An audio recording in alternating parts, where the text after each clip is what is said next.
This podcast contains swear words.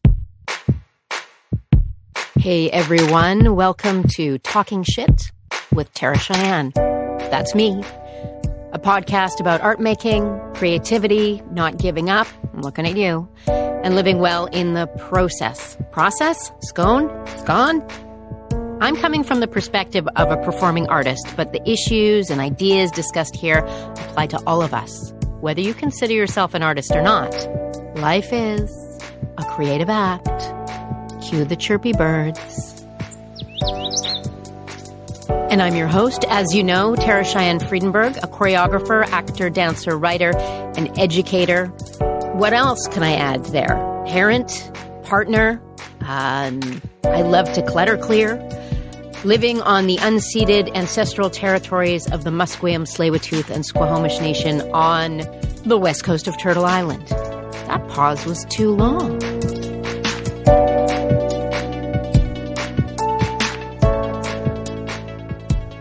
And before we dive headlong into my interview with the Denise Clarke, associate artist with One Yellow Rabbit, and my mentor, and a wonderful, wonderful artist, I'd like to remind you to please like, rate, review, share, all of those things. Word of mouth, that's a cool thing. That totally works.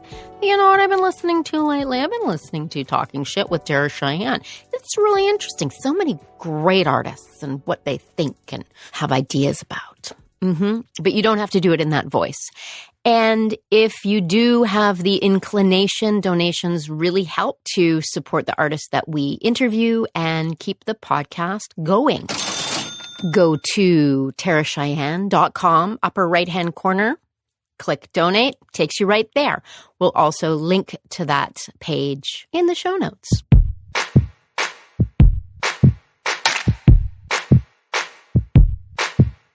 All right, my interview with Denise Clarke. If you don't know who Denise is, well, it's my pleasure to introduce you to Denise Clarke, an associate artist with One Yellow Rabbit in Calgary, Alberta, and is the director of the One Yellow Rabbit Summer Lab Intensive.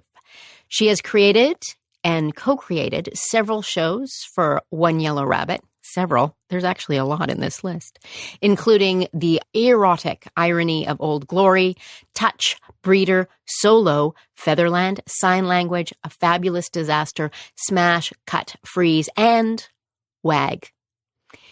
In 2013, Denise was awarded an honorary doctorate from the University of Calgary and made a member of the Order of Canada. You have to say it in that voice. I think it's actually a law. All right. Here we are with the Denise Clarke. You're in your home office in Calgary, Alberta. Isn't it nice? It looks sunny there. Yeah, it's just the light pouring in, but it's actually been, kind of that Calgary spring weird. Oh, it's beautiful. It's 12 degrees. Oh, it just went down to 4. Oh, now I'm sweating. Oh, it's snowing. Bring all of your clothes with you when you leave the house. All of them. Always. Drives me mad. But I mean, it's my town. It's my hometown, so I'm okay. You are born and bred in Alberta. Is that true? Yeah, I was raised here. And I don't know if this is the same in every city in the world, but when I tell people that, people will go, oh, one of the rare ones. And I don't know whether that's just that we are so transient in this world now that there's all kinds of people from everywhere in all cities, but Calgarians do love to claim their unique place as actually born and raised here. That's so interesting. Mm-hmm. My dad doesn't live in Calgary anymore, but born and raised in Calgary. To tell you the truth, I don't know that many people who are still in Calgary. Same thing in Vancouver. That's what I mean. Yeah. In the 80s, when the Rabbits and me and a few of us decided, well, we're not leaving. We're staying here. And this is our town. We kind of like it's shabby, busted, because that was during the really serious bust of 1982. It was like, we love it here. It's freaky and weird and a conservative bastion that we're going to constantly batter down the walls of. And we loved it. Still do. You still love it. Love it. Hate it, love it, love it, hate it, love it, hate it, love it, love it. It's so interesting because there's so much of, Alberta out here on the West Coast. Really? BC, I never noticed.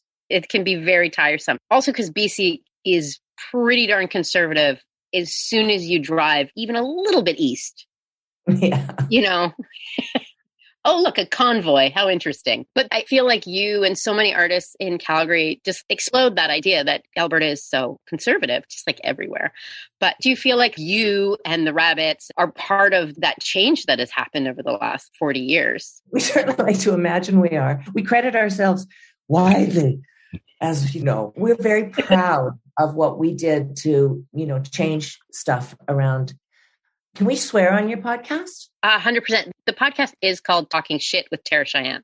Oh, okay. So we're very proud of how much shit we changed here in Calgary. And it was a really dramatically Squaresville place. I mean, the thing I loved about it, though, was that there was just enough, a couple of dance people, a couple of visual artists, and then all the punk bands from the 80s. And so we just all stayed and performed, a couple of performance artists and stuff. And then the artist-run galleries started to spring up. That kind of really inspired us to DIY it. And so we do feel really, really proud of our stick-to-itiveness, because I do, in all seriousness, refer to myself as a chicken shit celebrity. Meaning like I have this tiny, tiny, tiny number of people who know who I am nationally and maybe a little bit internationally because of what we did here in this town and how proud we were of it. And then how free we were of any cultural trends that were speaking of what must be in theater and in dance and in theater dance, which you know all about, that fabled rule book that we were like, there's no fucking rule book. Shut up. Yeah, totally. You can do whatever you want. You can actually be funny. You can be disrespectful, to yourselves and to your own community. You can do whatever you want. You just better be really good at it. Right. There you go. It's the really good at it part. I think I want to talk about that in a minute, but I feel like being not in the hip crowd is a bit of a superpower for me anyway. Because it's like nobody's expecting me to do, I don't know, a big internationally selling, touring show. So I'm going to just go over here and get weirder. Yeah. But also I'm hearing being in a city where there isn't already that rule book established. The gatekeepers are not there. They're in, Toronto, Montreal, New York, whatever. Belgium, yes. Of course. I went there once. I did a show there. A couple people came. I performed for 4 people there too. Maybe they were the same 4. They were Canadians, expats. I think they were the other dancers from the show that was just before mine. But you already talked about that a little bit. The power of being outside or... Well, there's really nothing hipper or cooler in the world than people who just go their own way, do their own thing. And it's always been that way. Always, always the underground is populated by iconoclasts and people who are individualists and, really fascinated or almost fetishistically so by certain kinds of aesthetic principles or ideals or goals. And so what more could you want than to be free to burrow in and explore those things, unless you want to be a star.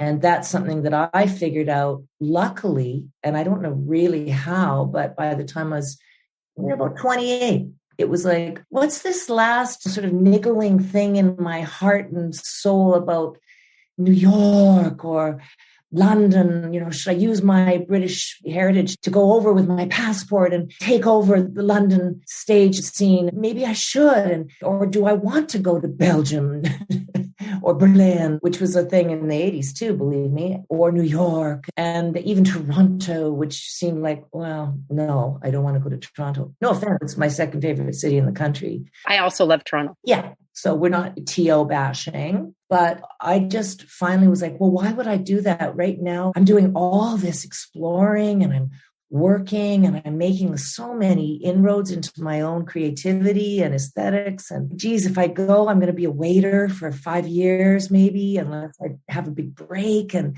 will that be depressing? And the answer was always like, well, yeah, it will definitely be depressing. There's no doubt about that. Plus, I'd already begun to discover my own little economy that I was living really. I was teaching and loving that and being able to do some really important research for myself and movement and theatrical expression and stuff. So it was like the only reason I would leave is because I have some half-baked notion of stardom. Right. And, people will go like, yes, but are you content to be the big fish in a little pond? And it was like, well, okay, that's really negating that experience. That really does. It sort of drips with derision, that kind of statement. So I was like, well, I guess I do. Yeah. I guess I like what I've established here because I've got a community and it's serving me and I'm serving it. Big fish in a small pond, but part of the pond getting bigger. You're part of the growing of the pond. Yeah. Once I got over the part where it was like, so are you quite a phenomenal artist on the stage? And, here's where my ego might explode your actual tape recorder. But I thought, yeah, I'm amazing on stage because, I'd been told and could tell I know what I'm doing out here. So isn't that what I want? To just get my chops, just be on a stage, just work. And I loved One Yellow Rabbit. And it was like, I love this work. If I leave, it won't include me. So anyway, all that to answer, like, I'm very proud of staying here and building a body of work with colleagues I admire and respect. I remember I think it was 2002, maybe, or 2001 when I took the lab. Yeah. And you said to me, do you want to be a star? Do you want to be a working artist? I remember so clearly sitting in a little coffee shop in, what's the building called where all the theaters are? Well, the Epcor Center then, now the Arts Commons. And I think I was about 27 or 28. Yeah. And I remember being like, oh, well, that seems so clear to me. Mm-hmm. I want to be a working artist. I want to be doing the thing. And that is not to negate people who want to be stars, but it does take you out of that consistent practice of, teaching your classes, going out there, making your dumb show, trying it, making it less of a dumb show, trying it again. I tell people that story all the time. Wow. In fact, I've probably shared that on this very podcast, Well, cool. But I feel like that question is so good. Well, I think it is because, if you want to be a star, you got to break it down. Because, like you say, there's no shame in going like, yeah, I want to be a star. Sure. Get going to one of those centers early and sweat it out. And what does it mean? It means you want money. You want to have some dough. Because I think the two go together in people's minds. It's like, well, if you're a star, there's a whole bunch of perks, foremost being probably financial remuneration that we do not see at this scale. So just for listeners, in case it wasn't abundantly clear at this point, working in dance and theater is not necessarily going to get you rich. I know it's a shock, but I just want to make that clear. My colleague Blake, also my ex-husband, who I still work with bizarrely and happily, he sort of steps back whenever anyone refers to what we all do as the industry, because it's not an industry, it's a pursuit. Ooh. People regularly say our industry. Well, okay. That kind of corporate speak has just crept in and begun to smother some of the happy, joyful punk displeasure we had with anything of the sort. Really, nobody called what we did in 1983. I want to build the industry here. It's so capitalist. It's so like, What's the products? Yeah. And, language does matter. I think we've established that in the 21st century. But I still am very suspicious by any kind of referencing of corporate language in respect to artists and art making, like at this scale, unless you're commercial enterprise, which is a whole other thing, which I also have a big old bunch of respect for. It's so cool. I've sat through Broadway shows that have just thrilled me to my inner being. And again, even if somebody had walked out and said, oh my God, is that Denise Clarke? We need to get her in this show. Well, maybe that would have worked for me. Maybe I'd have been like, okay. Okay, sure. I'll come and be in the show. But, I went to a cattle call audition in New York City. Did you? Yes, I did, for Bob Fosse. Ooh. And let me tell you, I walked in and I had maybe a couple of inches around me and people like literally ready to elbow you in the throat and the eye at any second. And it was really fun and really weird and really heavy. Then it just turned into really not fun so fast. And then I just was like, I actually hate this. And so I just like stuck to the sidelines and watched and then left. Oh my God. I can't imagine. I mean, it sounds like a scene from Chorus Line. When I saw All That Jazz. Great movie. You should watch it. Oh yeah. I was like, I think, is this me? Because it was exactly what it was like. That movie did do a really good job of revealing the horror. Bob Fosse, he was not a very, he was a prick, but he was really good. And his influence is still just resonating like crazy. I don't know if you saw the Fosse Verdon special, but it was very well done. And they kind of focus on who they were as human beings. And you do see the price that one would pay for that kind of place in a city like New York. Oh, yeah. I was not cut out for that. I remember being in an audition for the National Ballet School. I went to Royal Winnipeg briefly, and you're in a room and we were all like little girls with no tights, bodysuits and ankle socks on our backs with the soles of our feet together, like butterfly. And they'd come around and push your knees, these two older women. And I just remember, even at 12, I feel like a piece of raw chicken. I don't think I'm supposed to feel like a piece of raw chicken. But yeah, I mean, the price is high, but there are people, hats off to people who are able and willing to do it, I guess. Well, there's a little saying that we divide so much in the world when we say there's two kinds of people. And, there really are. I use that statement all the time because it applies so regularly where you go, okay, in that respect, there's two kinds of people. And if you've got it in you, then go, give her. Because maybe you're going to have just a wonderful, wonderful, joyful, huge experience as a star. But probably you aren't. That's the sad part, right? It's so few. No matter how brilliant you are, by the way. Exactly. That's a really good point. It's not about if you're good or not. No. I remember getting asked if I wanted to come back to New York. Do you remember a jazz teacher named JoJo? Oh, yeah.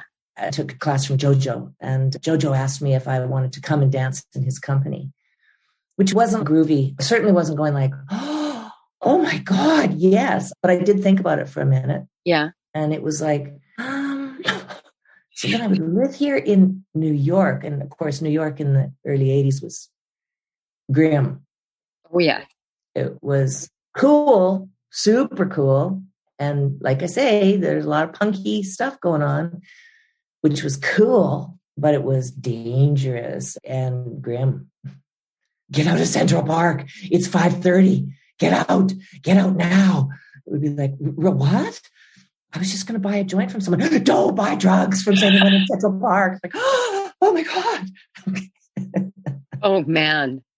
I remember being in New York on a school trip with the dance department I went to high school in London, Ontario. Oh. And it was like a fame high school. I feel very lucky that I went to that high school because my mom got a job as the head of the visual arts department at Western. So we all went to London, but we went on a school trip to New York City in 1980, I want to say 89. It was just starting to get cleaned up then, but not much. It was still pretty scary, but we went to classes. We went to like Alvin Alien took class there and oh my God. And the Graham studio. And it was phenomenal, but it also looked so hard. Yeah. Wonder if people are still doing that. I would imagine they are, but that whole era, it was just normal for virtually everyone I knew in Canada to go to New York every summer and dance. That's a good question. I don't know if folks do that anymore. I think into the 90s people were, early 2000s. I don't hear that from any of the youngins that I work with, but I don't really roll with the pure dance crowd anymore. So I wouldn't really know if that's still a thing in the dance world. I think people go to Israel. Oh, to dance with, what's his name? Ohad Narim. He's the trip. Oh my God, such a trip.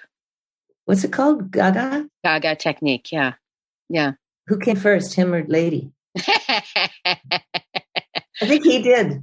He did. That could be like a whole dissertation. You could write a PhD on the parallels. But I want to go back to, you're not in the pure dance world, nor am I, but I get my funding from the dance sections. So I got to put my high legs and my pirouettes in the shows. I would love for you to talk about, for you, what's the difference? And is there a difference? You're one of the few people who bridge the two disciplines, if they even are two disciplines. Anyway, that's my question. I think they really are. I mean, there's no doubt about that. One is text-based and one is body-based. Both have crept in and begun to influence one another profoundly. But I still am seeing that the company system is still in place unless you're a modern dancer, contemporary dancer. I think that its preferred term is contemporary. And that work is lost in its own insulated kinesphere, to my mind. I fear for it. I fear for the modern dance, the contemporary dance gang, because, I see audiences falling away in droves. And I think it's because there is a focus on a theatrical or dramatic impulse in the work, but the payoffs are so few and far between. So you're seeing people sort of method act on stage, maybe, really deeply within what they're doing. The virtuosity goes missing. So you're not seeing the high legs and the pirouettes or the leaps. And then you're watching, trying really hard because it appears something very dramatic's going on. And everybody seems quite often mostly upset or very serious.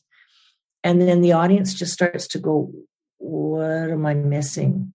Because that theatrical impulse is so strong that you want to get into that. You want to explore what you're feeling and everything. But it's like, don't forget, people came to a dance show. So I think there's a confusion and a disconnect between audiences now. This is what I hear and observe. And so, sometimes when I'm talking to young dance artists who I just will go like, wow, you're fabulous, just crazy good. And then I see the work and it's very contained and fraught and seems nervous of showing the technique that has been built up in the body. And when I'm confused by that, I'll ask questions. And quite often it's almost like, well, that's not what I'm doing. I don't want to pander to an audience. But there's a confusion there because it's like, okay, well, that's not pandering to my mind. Virtuosity isn't pandering. And that's the best part about dance, is that it's really, really hard to do well. And people love watching somebody on stage do what they can't, right? I mean, who doesn't? That's why I still go to the ballet and might not really dig the ballet itself, the actual choreographic structures. Sometimes I love it. Often I love it. But sometimes I'm like, I don't know. But the dancing, I just saw Wen Wei's company. Oh, yes. I mean, just stunning. Stunning, stunning, stunning. And I was so dazzled. I wrote him like a huge fan letter. He's just the most lovely guy. You must know him. Oh, yeah. He's a sweetheart. He's a lovely human. And, he wrote me right back and was like, gee, thanks. Sometimes I wonder if it's like, what?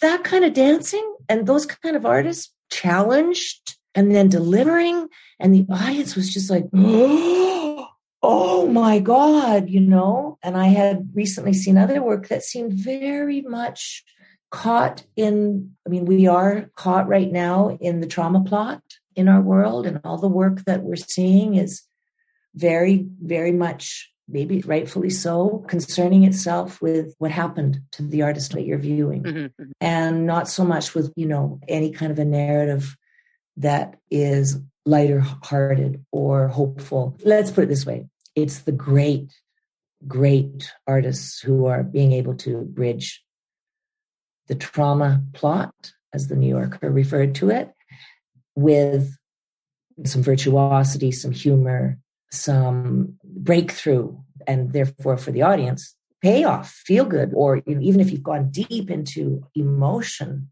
you got it. It was given to you. It wasn't just a sort of mysterious, cool presence far away from you. You got to participate. Yeah, you were part of it. It was like, I feel like I know what's going on. Even if sometimes the narrative's fractured, there's a coherence. And you're like, oh, I'm getting this. I'm sort of teary here. Or suddenly you're sort of like, find yourself with your mouth open, like holding your breath. And maybe then I'll use for an example, when Wei just started all of a sudden from the midst of this extraordinary choreography, just doing a little hip bump, and it was so funny. And there was some people burst out laughing in the audience, and you could feel them going like, oops, sorry. But you could tell it was like, no, it's okay. You can laugh. It's okay to laugh at a dance show. Oh, yeah. Because something is funny, is a funny little movement. My friend said, was that weird that I laughed so loud? I said, no, it was witty movement and relieved the tension perfectly and signaled to us we're going into another phase here. Right, exactly. That's so funny because I was just on tour. I say on tour. I was in Kelowna and before that in Revelstoke. I was performing outside of Vancouver for Human tour. Okay, why don't we say you were on tour? I was on tour. And I've been doing this practice where I ask the person who's doing the curtain speech to please tell the audience that they can laugh if they feel like it. No obligation. And it makes all the difference. Mm-hmm. Because there is that like, oh, it's a dance show. And maybe that speaks also to, we must take this seriously. We must take ourselves seriously, which actually, I wonder if that allows us to go deep enough and ride the waves of important and difficult subject matter. Yeah. But there's all kinds of contour and shading within that. And sometimes often laughter, I think, is very potent. Yeah, well, you'll see it in, really strong work by Indigenous artists where you'll recognize because generalization and stereotyping, but Indigenous people usually have really funny senses of humor. And anyone who has Indig friends will go like, yeah, it's true. And so there's lots of joking. And so you can see some, really bloody, heavy stuff, speaking of trauma. But, the strong artists are finding ways to reflect and hope at the same time. And it's just powerful beyond words. It really, really is. And I just went to a show a couple of nights ago, the Istotsi Project with Michelle Thrush is the artistic director of Making Treaty 7 here in Calgary. And because of COVID, they couldn't do their pieces live, so they transferred them to film. But they were able to really focus the work on camera. And it was beautifully directed by Michelle. And as much as we listened and respected the painful situations that we were watching and listening and thinking about that the artists were engaged in, we were also regularly laughing. And the place was filled with energy and hope and good vibes, super good vibes. And, that was very healing. That was very powerful for everybody, settler and Indig. Wow. Just like, wow, talk about floating out of a theater. Oh, amazing. Yeah. And truth was spoken and, truth to power was spoken. And so was a lot of very funny jokes were made. And these things can all exist together. That's the thing. It's like the plurality, the multiplicity of pain and joy and just taking the piss, but also being very reverent. Those things, in a heartbeat, those things can all happen. Often to the greatest effect. Yeah. Sometimes when I'm teaching or, coaching, they'll go, how do you know? That's your art. That's you, the artist, going, I have to be conscious of my dynamics. So I don't just leave the audience going, oh, deflating. You want to let a little air out, put a little air in, let it hang in the air, let the bottom drop out. Like those are dynamics. And maybe we're so careful and permissive and we don't want anyone harmed. And of course, all that's really important. We've got to make these changes, but not at the expense of allowing for dynamic tensions to exist and theatrical architectures that can support that. Showbiz. We're on stage. It's all pretend. Even if it isn't, but you got to let everyone think about all that without, again, I think that's hard for a lot of young people who have been raised with Facebook and, the insane black hole of common public commentary, just constantly zapping you before you even get it out of your mouth. No, judge. It's a horrible feeling. It is. And how do you get out of that if you're literally coded in day after day after hour of reading it and doing it yourself and imagining that is some form of a reality? I don't participate in Facebook. I'm very privileged. I have a communications marketing person who also doesn't do Facebook, but we do it for the company. But I feel like there's so much to be gained from just being in the real world. And there's a great book by a woman named Catherine Price called How to Break Up with Your Phone. I'll link it in the show notes. That is a very real concern for a lot of, younger artists that I speak with. They're like, oh man, it's scary to do what I want to do right now. I had an interesting conversation recently about satire. Yeah. Dangerous to be satirical because, someone's going to take it for reals. It's like, because satire is being threatened as like a harmful thing, unless it's on TV. Yeah, that's what I'm so confused about because TV, film, wicked satire. Yeah, it's far enough away though. It seems like somehow if you go into the theater, all of a sudden everyone's going like, don't harm me, bro. And having to put a trigger warning at the door is like, well, no, it's supposed to be unpredictable. And who's to say what triggers whom? Now that, of course, is a very old lady talking. Because I have been triggered many, many, many, many, many times in my life. And that was, I thought, my deal. I didn't want people modifying around me to protect me. Right. I'm sort of more of the school of protect thyself, like resilience from the inside. Don't be going like, nobody hurt me. Except for the one I like that doesn't happen enough is if I could please not get triggered by middle-aged white men interrupting everybody. That one would be awesome. Because I'm very triggered by that. Well, when I say triggered, it's my eyes rolling in my head. It gets exhausting. I feel like I'm going to have to see another optometrist because of the eye rolling. You might pop a retina. One of my eyes just might pop out of my head and roll across the room. I have, in fact, popped a few retinas in my day. I happen to go like, you must stop. I intend to now speak. Try it in meetings and watch what happens. I'm going to ask you now just to let me speak. Just a second, let me speak. I'm going to actually finish what I'm going to say, and then I'll hand the talking stick back. Oh, what? Finish what you're going to say? But wait, he's going to figure out what you were trying to say and then say it for you. Well, I'll go up against anybody in terms of listening and speaking my truth. It's a two-way street. But you're right. I'm not going like, poor old guys. No, I know. I was just kind of making a joke. It's on my mind these days. Yeah. Who knows anymore? I know a really whole bunch of older white gentlemen, wouldn't fucking say a word right now. This is true. Don't say boo. No. They have zipped it. They have zipped it. Both zippers are zipped. The old zippers have been zipped. All zippers are zipped. So it's an interesting world, eh?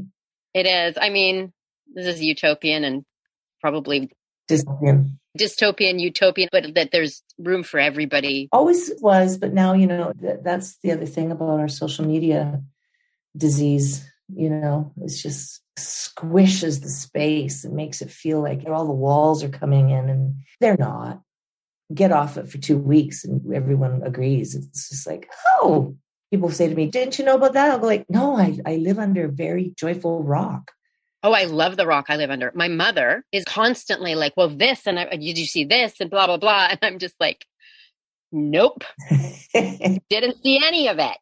I went for coffee with some friends. Sometimes you feel like a fucking idiot when people go like, well, you know that. And it's like, no, what? What is it? I recently wrote a friend to say, wow, you're retiring. Amazing. That's just, when did this happen? He was like, 8 months ago. Like, oh, sorry. Okay. But hey, I don't know.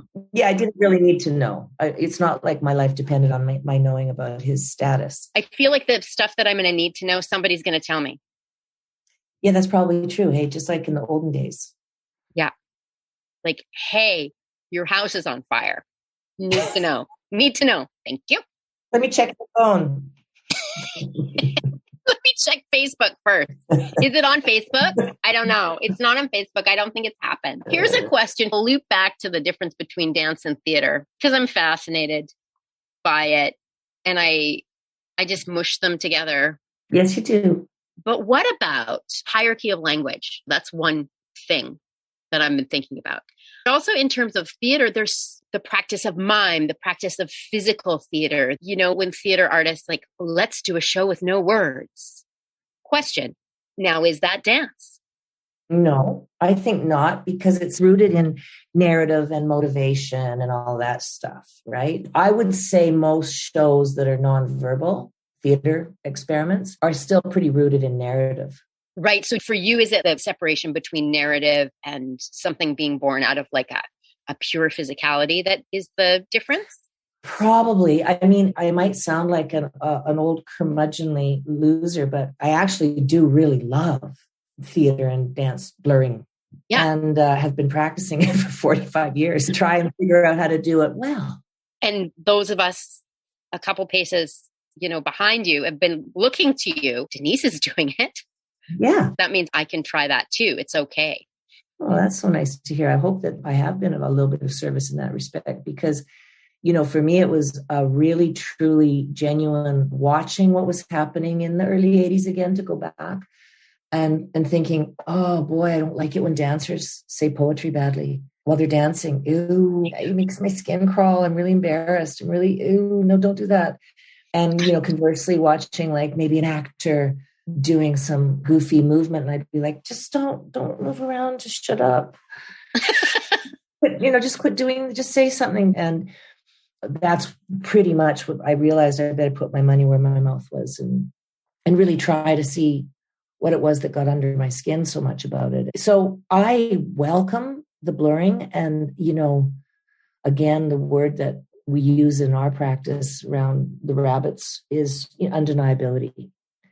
You just need to be undeniable. It's just that whatever you're doing, protest, rage-based work, comedy, farce, a straight play, an abstract contemporary dance piece, it doesn't matter, but it just needs to be undeniable so that no matter who's watching is going like, well, I don't know. I don't really like that, but it was really fucking good. And then the standards will shimmer and it will elevate all the art forms. And we will, I'm sure, have more and more opportunities for coherence and for, great interactions with audience and the stage again, because they're hungry for it. Oh my gosh. I totally agree. Also lifting up the big air quotes disciplines. So there is that deep respect for the discipline so that if you as a theater artist want to move, that you need to be undeniable in that and really this podcast is effing good. Find the rigor where it can meet the text or the narrative as opposed to like, I'm just going to stick this on. Yeah. Or I'm just going to say some poetry without knowing what my voice is. Yeah. And I mean, we don't all have to be, Sarah Bernhardt, although actually vocally she was a freak. Yeah. In that era of declamation of lines. But it's not that you have to go to theater school, but you do have to pay attention to what your voice is doing on a stage. And I don't know about you, but I know this happens to you too. I think we've even talked about it. There's just nothing worse than being asked to listen while someone's speaking when they don't know how to get their voice out. So there's just simple technical advantages to be considered so that the audience is not straining to hear you. I cannot believe how many people doing theater, I'll say, I can't hear you. I know. It's almost like, what do you mean? What I mean is you were saying something on the stage and I can't hear it. And I don't have hearing issues. I'm actually fully able hearing wise. Yeah. And my God, people who I actually have heard really cool, lovely, talented artists come to the stage and take a role in a period piece going, no. Oh, yes. With a total vocal growl. And you're like, oh, that's kind of a little bit. I mean, the costume is period costume. The music, then are we not doing it vocally as well? What a big old snob I am. Hey, sounds like you are too, T, but it's just simple. Well, and it's being clear about your choices too. Yeah. I mean, maybe it would be really interesting if you did a period piece and everybody was talking like that. But make sure that everybody is. And also that's an aesthetic choice, which is really different from an accident that you just like never noticed.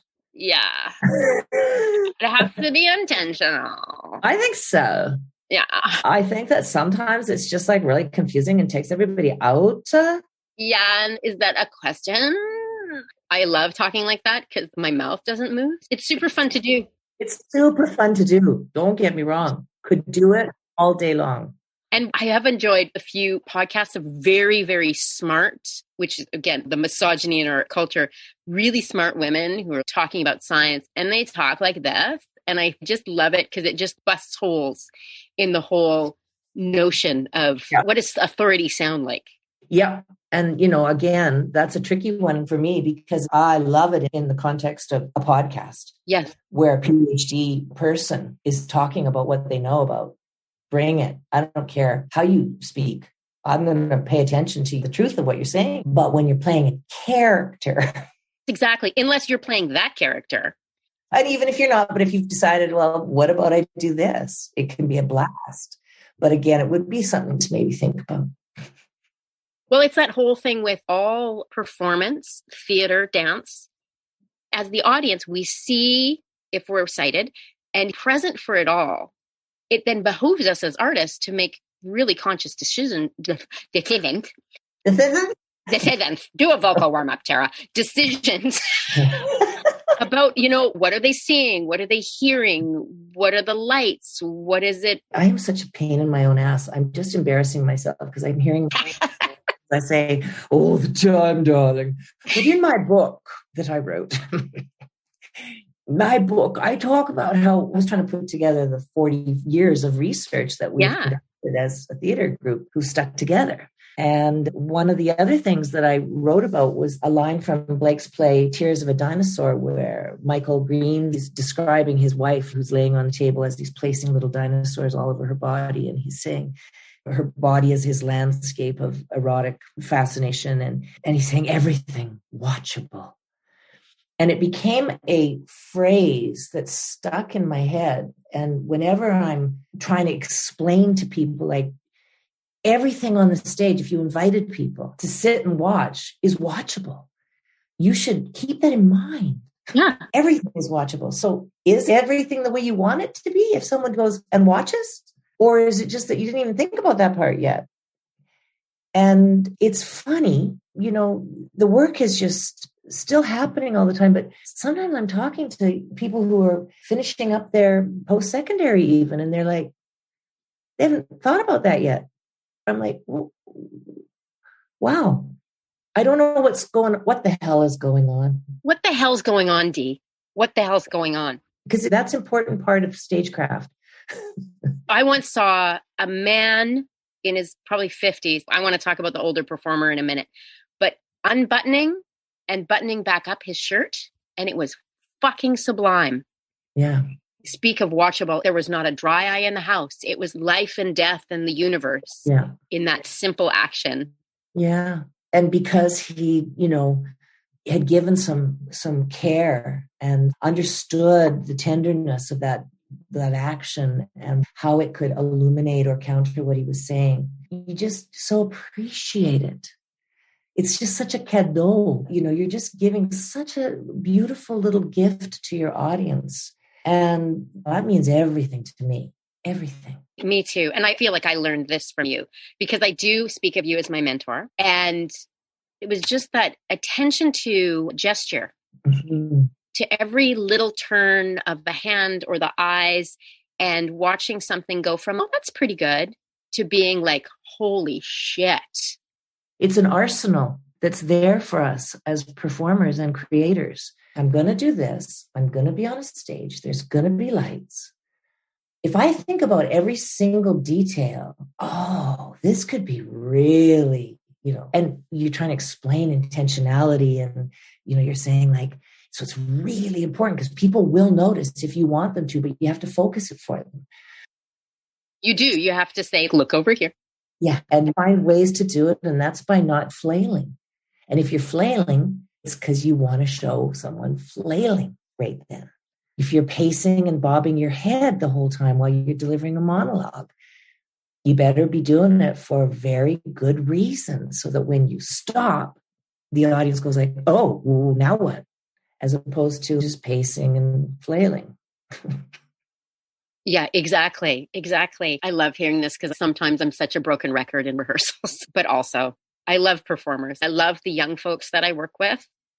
Because I'm almost 50 now, I can use the term young folks. But I'm interested in your perspective on aging as a movement and theater-based artists and our roles as older creators and performers. Do you have opinions? Surprise, surprise. I do have opinions on that. I love opinions. Only this. It would appear to me that suggesting that your irrelevance has left you purely because of your age is a fairly ist thing to do. It is a form of silencing and violence, right? It's an ist, it's ageist. And we're moving into this place in our society where we're going like, let's pay close attention, folks, to old habits where we just were, like, oh, she did this and she that and he that and he that. And now we have to go like, wait, is it he? Is it she? What am I doing here? I'm going to pay attention because we don't want to hurt each other and we want to be respectful.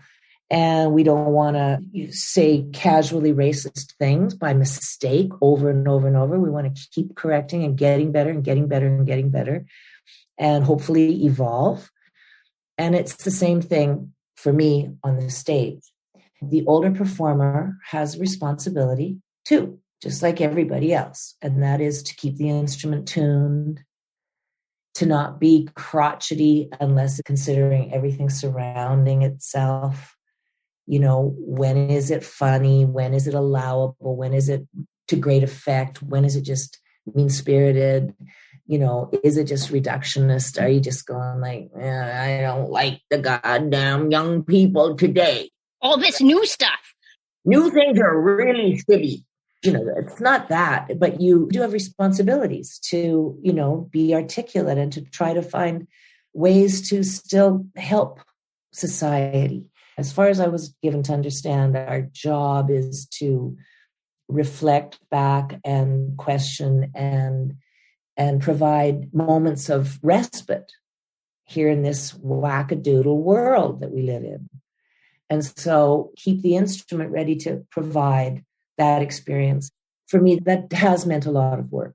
I've had to do my work as an older person, understanding identitarian ideology and trying to learn its place and respect it at the same time that I'm not cowed by it, that I'm not fearful in my own work.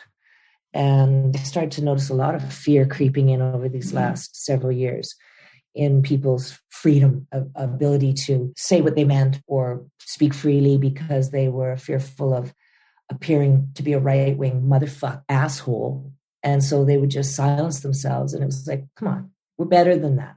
So, long answer, but I think the most important part of the older performer is that we have a gift, and it's called experience. And, you just can't really do what you can do if you stayed tip-top shape, what we can do when we're older. I mean, the pleasure I feel in being able to speak really complex text now and give it, in the old school, in the old 19th century, when I'm giving my performance. But, I love that expression because you are giving it.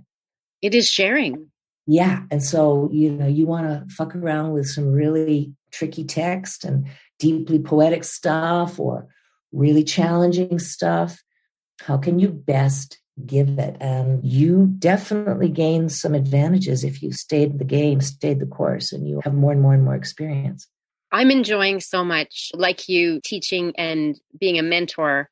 And when I say being a mentor, I also feel like I am mentored by those that I mentor. But this beautiful feedback loop that happens between, those of us who are older and people who are in their 30s and their 20s.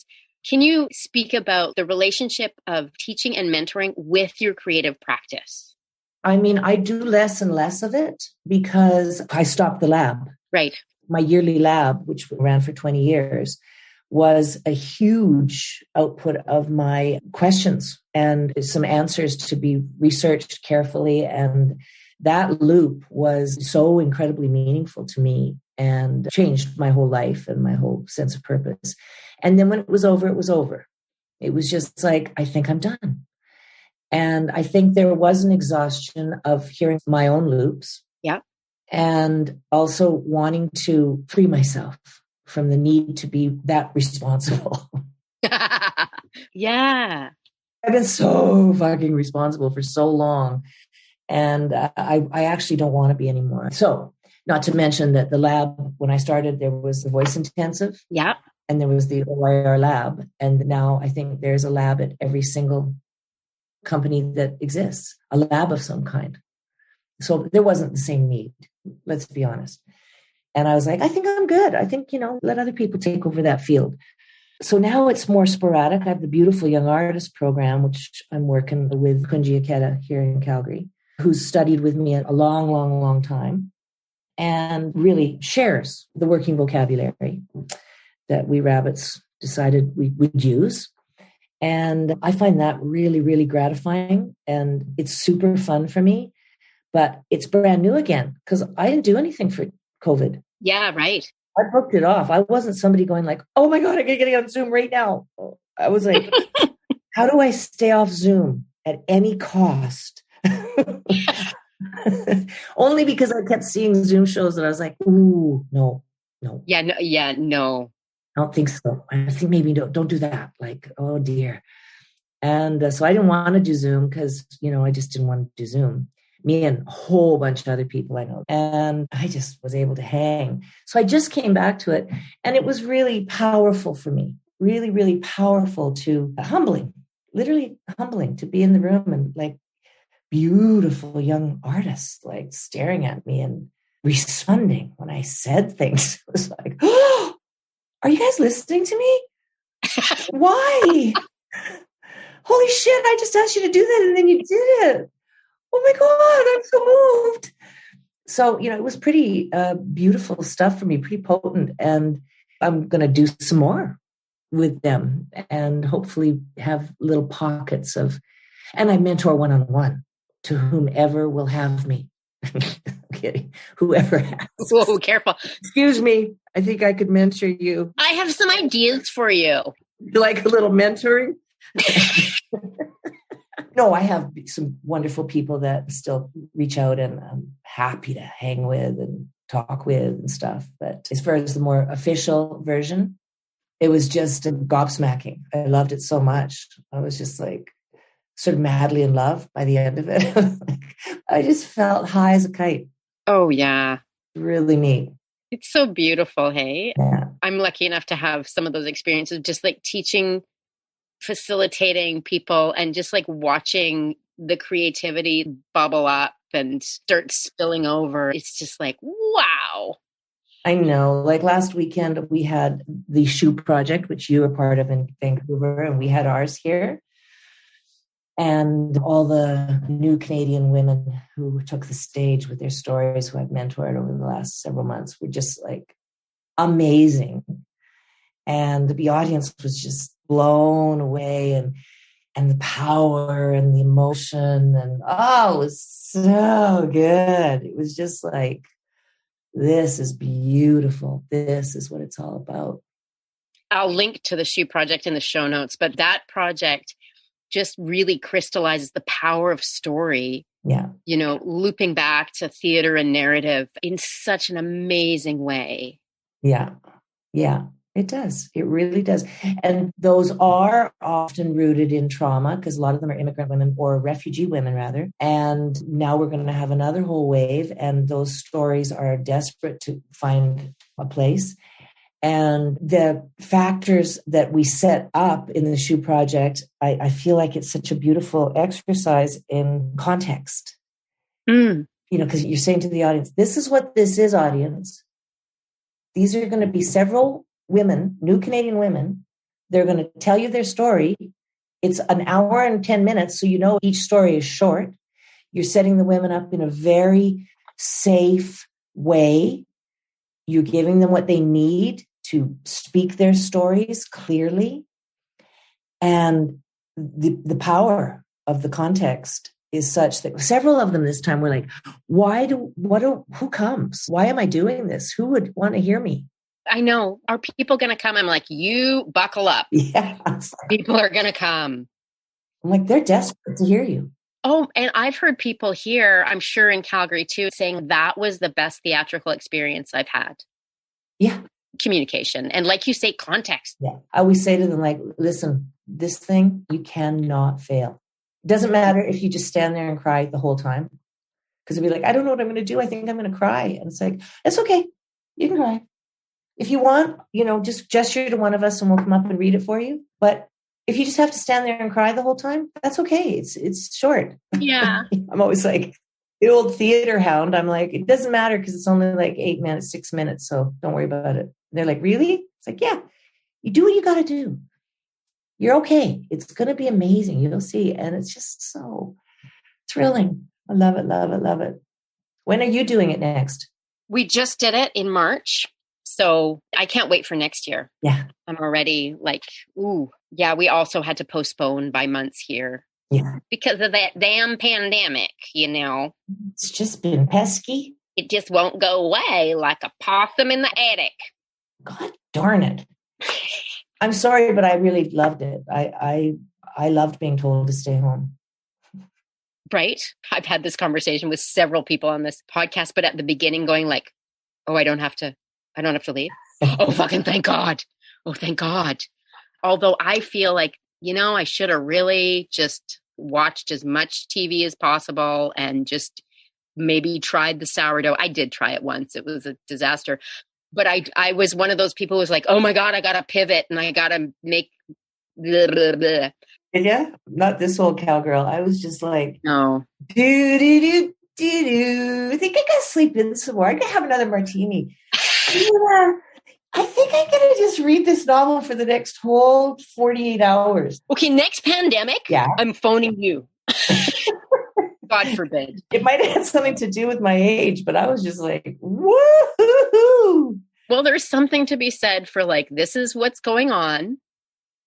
Maybe don't fight it because everything is pretty much outside of our control. So that's what I loved. I loved being told you have no control. It was like, really? Oh. Really? Like none?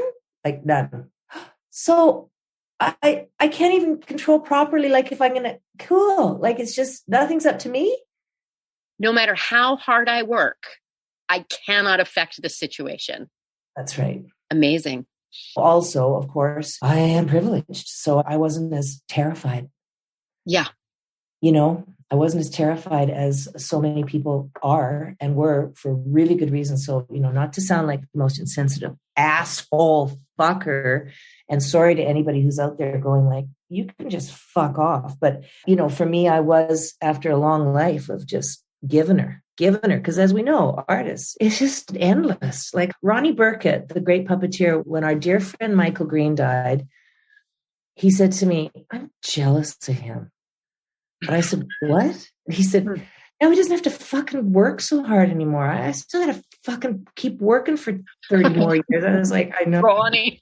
It's like, Ronnie, I hear you, but. That's extreme. But I have friends in our milieu who have said, like, I just want to get injured enough that I can't do anything for just a little while, like nothing really serious, but just enough, because the relentlessness. And I think that kind of speaks to the brokenness of our culture too, that, never sit down. But also, that is the great pursuit. Buddhist nuns and monks don't take a break, for good reason, because they're in service. And so it is an amazing thing in our pursuit. And we are in service, yes. So it's super cool and everything until one day somebody goes, well, I know, but actually you just got to stay home. And to just be suddenly like, really? Someone's going to give me some money every month? The government is going to give me some money every month? What the? Speaking of guaranteed income. I know. So lucky. Yeah, that was a lucky thing for all of us, hey? I know. Totally. I want to respect your time because we could blab for hours. I love it. My last question. Yes. This time, because I'll have you back. There's so many of your opinions. I want it. Every week? Cool. Okay. Oh, that would be fun. The T&D show. Woo! Write that jingle, Mark. What is something that you're doing, or maybe that you've done for a long time, or maybe it's new, to keep you feeling creative, to keep you feeling like you're in touch with your gadget? Is there something you're doing? Anything, big or small? Writing every day, working away at a memory project for 2, 3, 4 hours a day, walking and yoga and music, poetry. So those have been my go-tos, just immersing myself in poetry. And in particular in T.S. Eliot's 4 quartets, committing them to memory and listening to music again, like Beethoven's late string quartets, really listen to them. Oh, that's excellent. It's just been so cool. And just, again, not going like, okay, I got to go get going. I've done that for an hour. It was like, oh, wow, I just did that for the last 5 hours. Okay. Oh, time. Yeah. Re-examining or letting go of time, or letting it take its own shape. Yeah, and I did a lot of walking in a cemetery where my ancestors are buried, including my parents, who I buried there during the pandemic. Wow. Yeah, I interred my parents' cremains during the pandemic in the Field of Honor here in the cemetery, which is 2 blocks away. Just my go-to hang, which is a little weird, but there's another thing. There's 2 kinds of people who like cemeteries and people who are like, oh, fuck, no way. No, thank you.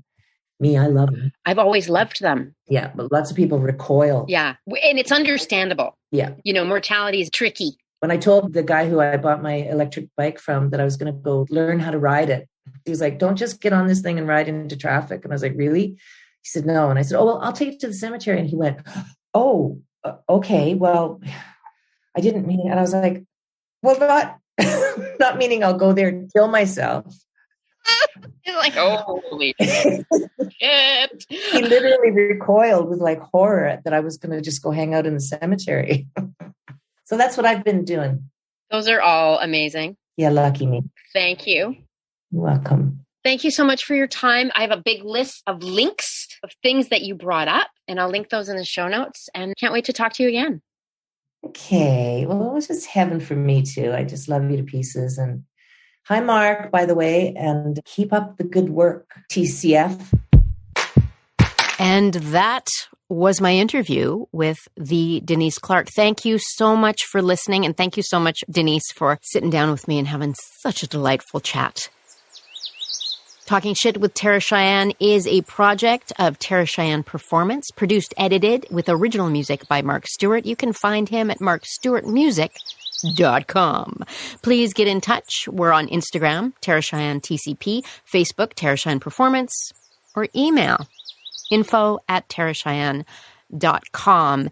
And we are recording this, releasing this in May 2022. And if you're listening to it during that general vicinity and you live on the west coast of Canada, Dancing on the Edge is coming up.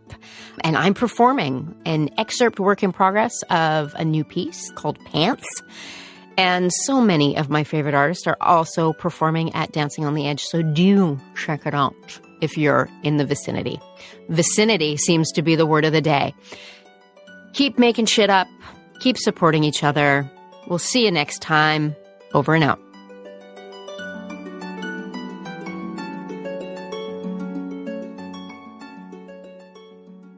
This podcast is effing good.